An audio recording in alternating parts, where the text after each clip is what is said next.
Welcome back into Football Frenzy Plus, presented by McCloskey Kessler. I'm Ryan Bridges. I'm Anthony Ferretti. We had some technical difficulties, but we're working through them because we do want to bring you these highlights. Of course, and the first one, we got to go, of course, to Guilford and Hononegah. This was quite the game, and Guilford got on the board first with the first touchdown of the game.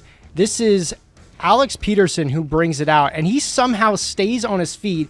It looked like he almost lost the football during this kickoff return, and he runs it all the way back for the touchdown to tie up the game 7-7. But not to worry, though, for the Vikings. 20 seconds before the end of the half, Chris Porter takes the handoff for the 8-yard touchdown. They go up 14-7 before the break, and 17-10 is the final from Guilford High School. The Vikings are now 3-1.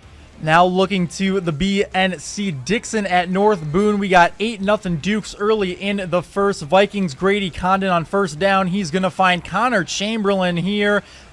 Great reception there, but no points. Then Dixon Landon's Carnegie breaks 3 to 4 tackles, a 43-yard sideline strike to put them up 15-0, and then it is Jagger Kemp with a wide open strike to Braxton Bruce. 21-0. We are in the first. Now it is Vikings on third and long. We have Condon to Caden Olson for 10, but it's not enough to move the chains. Now we got the second quarter. Landon Carnegie cannot be brought down. We had about a 30-yard run here to put him up 28-0.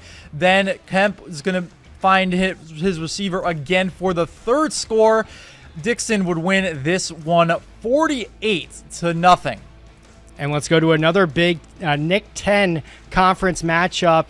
Jefferson taking on Harlem. When we got there in the second half, it was 31-0. Harlem, we talk about their offense all the time, but they, heading into this game, hadn't allowed 7 points in a game all year, and they were able to block a punt coming right out of the halftime break. That gives them great field position, and Ladarius Foster takes this handoff.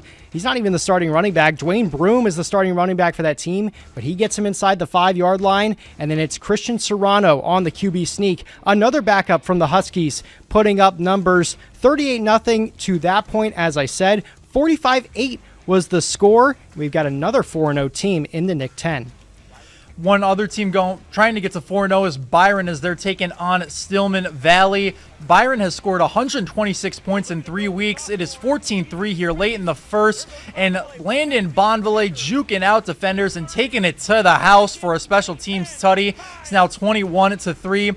And the Tigers have averaged about 42 points a game scoring. A big reason why is that man there, Caden Considine, leading the way for Byron with 5 touchdowns on the game.